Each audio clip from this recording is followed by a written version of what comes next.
berhadapan-hadapan dengan saya. Begini asbabun nuzulnya begini. Wal muhsanatu minan nisa yang awal juz 5 itu ya kita santai aja. Yang awal juz 5 itu sebetulnya maktuf diatafkan pada ayat hurrimat alaikum ummahatukum wa banatukum wa akhwatukum wa ammatukum wa kholatukum wa banatul akhi wa banatul ukhti. Jadi perempuan yang haram dinikah itu ada 7.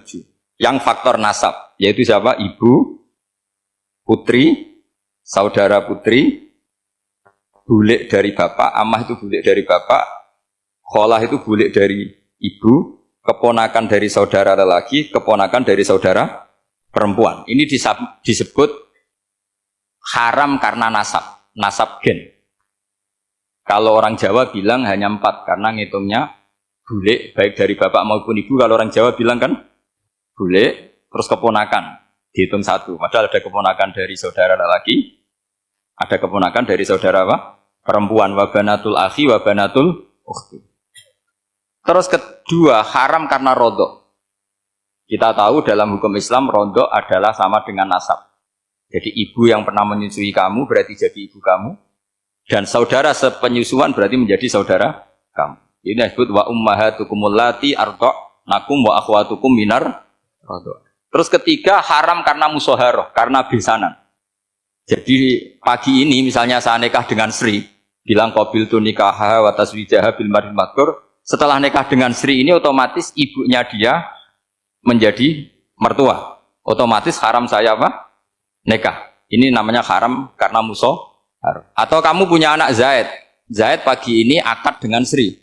Berarti Sri adalah menantu Anda. Otomatis haram bagi Anda. Itu namanya haram karena musoharoh, karena bisanan. Itu yang disebut waroba apa haram-haram itu kan seterusnya itu wa ummahatu nisaikum. Apa ibu dari istri-istri kamu.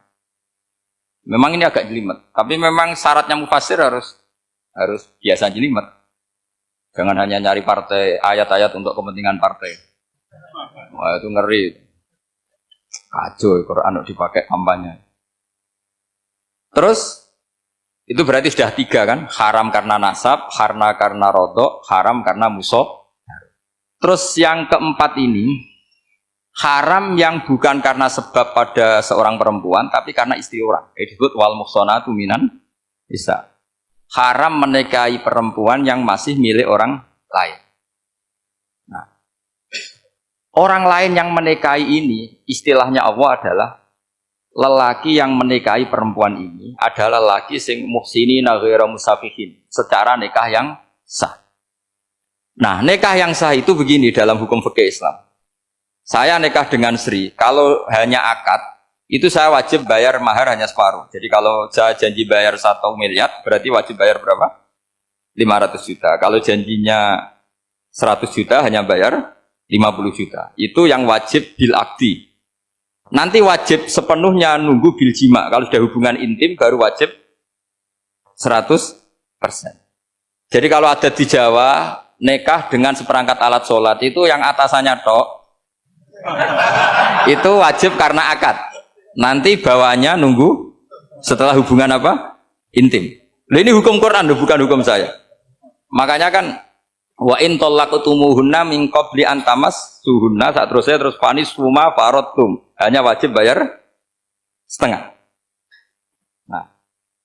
Nah, perempuan yang sudah diajak hubungan intim itu kata Allah fa'atuhunna ujurahun, maka wajib kamu bayar penuh. Jadi ayat itu tentang perempuan yang sudah dinikah, kita harus bayar berapa? Harus bayar penuh. Ini penting saya utarakan. Nah, problem kita sebagai orang Indonesia, ini juga problem Pak On, problem semua kiai. Mahar di Indonesia itu nggak bisa dibahas di Quran. Karena keterlaluan, kecilnya itu keterlaluan. Saya ini kan kiai, sering ngakatkan tuh sampai bosan, seperangkat alat sholat. Itu ngawur sekali, ini mbak-mbak harus nggak mau gitu. Saya provokasi minimal itu ya berapa? 100 juta berapa? Pantasnya berapa? Pantasnya berapa? 10 gram itu berapa nilainya? Kan 1 gram 500.000, baru 5. Ya sudah mendingan itu 10 gram. Quran itu bayangannya gini, sambil latihan, yang hafal-hafal biar latihan. Jangan dapat beasiswa karena hafal tapi nggak jelas juntrungannya. Quran tuh bayangannya gini, ini nggak mungkin Quran ini bisa dibaca di Jawa. Wa in aradtum istibdala zaujim makana zauji wa ataitum ihdahunna qintaran fala ta'khudhu minhu syai'a. Jika kamu nikah sama seorang perempuan, kemudian kamu cerai, maka mahar yang sudah kamu berikan jangan ambil lagi. Karena mahar di Arab itu mahal, 100 juta, kadang mobil Alphard, kadang GMC. Sehingga setelah menceraikan tuh kebayang menarik. Kok enak, dulu saya memberikan itu kan dapat servisnya, sekarang sudah saya cerai, saya tarik. Kalau mahar di Indonesia kan seperangkat alat sholat. Jadi gak kebayang ada kalimat fala ta'khudhu minhu syai'a, jangan ambil lagi. Kebayang ngambil aja enggak? Apalagi kalau nikahnya sudah 2 tahun kan sudah lusuh, sudah. Tapi kalau di Arab itu kebayang karena mahal. Makanya orang Arab suka nikah orang Indonesia karena murah. Jadi bahasa kintoron itu harta yang enggak ternilai. Wa ataitum ihdahunna kintoron. Yang enggak ternilai, mahal betul. Itu pernah saya hitung, ada yang mahar itu 400 juta, ya sekira segitu. Nah makanya setelah dicerai, Allah memperingatkan setelah kamu kasihkan, ya jangan minta lagi. Kenapa kepikiran minta? Karena jumlahnya besar. Kalau di Indonesia kepikiran nggak minta ya? Nggak kepikiran, saking kecilnya. Seperangkat alat sholat, kadang 1 juta. 1 juta itu setelah hubungan intim, sebelumnya yang wajib hanya 500. Itu kan nggak kebayang. Makanya susah ngartikan Quran di Indonesia, kadang susah karena kadang terlalu. Itu pernah Sayyidina Umar radhiyallahu anhu pernah bilang begini, wahai para perempuan, mahar itu jangan mahal-mahal, kasihan para lelaki. Itu ada perempuan alimah ya, orangnya alim betul. Meskipun nggak pernah sekolah di UI, tapi alim itu. Itu usul langsung gini, ya Amirul Mukminin, laisa dzalika laka ya Amirul Mukminin. Waqad qala ta'ala wa ataitum ihdahunna qintaran. Kamu hanya seorang Amirul Mukminin, tidak berhak bikin aturan pembatasan mahar. Allah saja tidak batasi. Kenapa kamu batasi? Sehingga dulu yang namanya nikahnya Sulaiman Agung atau Jamaluddin siapa Ratu Agung, kalau hadiah ya sampai tas mahal itu. Ini kan dari bahasa Arab mumtaz mahal. Mumtaz itu istimewa, mahal itu tempat. Dia punya istri yang sangat dicintai, dikasih hadiah mumtaz mahal. Terus ilat Jawa jadi apa? Tas mahal. Itu sama Mujid Ulil Albab kalah. Itu kalau cerai kan kepikiran minta lagi. Dikasihkan yang baru. Tapi kalau di Indonesia tidak mungkin karena apa tadi? Seperangkat alat sholat. Begitu nyari yang murah lagi. Yang bagus pitanya, bungkusnya yang bagus. Nah, maka nggak mungkin kita maknani Quran tanpa mengenal yang bernama asbabin. Karena makna ayat itu bisa kacau kalau kita tidak tahu asbabin. Yaitu kayak tadi makna fa'ina ma tuwallu fasamma wajhu. Itu maknanya kan kamu menghadap mana saja, boleh saja di sana ada ridhonya Allah. Berarti kan bisa ke timur, ke selatan, ke utara, ke barat. Itu bahaya betul. Sehingga kata ulama harus mengkaji asbabin supaya porsi ayat ini sampai semana jauhnya itu kita tahu. Tanpa tahu itu tidak bisa. Begitu juga menyangkut kiblat. Sekarang saya tanya, kemarin kan ramai dulu di Kemenak, kiblat semuanya diukur dengan GPS, terus beberapa masjid dikomentari salah, karena diukur pakai apa? GPS. Kalau dalam bahasa falak disebut yaumarosdil kiblat, memang bisa diilmun. Tapi pertanyaannya begini, dari awal Allah ngendikan fawalli wajhaka syatral masjidil haram. Kamu yang penting sholat itu menghadap masjid. Masjid itu ya bangunan. Sehingga kata Ibnu Abbas yang diriwayatkan banyak ulama mengatakan Al-Ka'bah kiblatun li ahlil masjid wal masjid kiblatun li ahlil haram wal haram kiblatun li ahlil masyriq wal maghrib. Jadi kalau orang di dalam masjid kiblatnya harus Ka'bah. Di luar masjid kiblatnya asal bangunan Masjid Haram. Tapi di luar sini kayak di Indonesia boleh semua tanah. Kenapa begitu? Kata Ibnu Abbas karena Quran turun di lisanin Arabiyyin mubin. Jadi kalau orang Jogja kalau mau ke Jakarta arahnya kemana? Barat. Itu sebetulnya ketika Anda ke barat itu persis Jakarta apa bisa saja pasnya itu Pangandaran. Tapi orang itu akan bilang kalau ke barat ya ke Jakarta.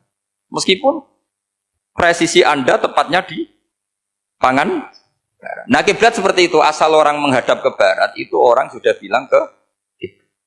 Gak usah sedetail misalnya harus pas Ka'bah. Saya pernah debat sama tim ahli Kemenak.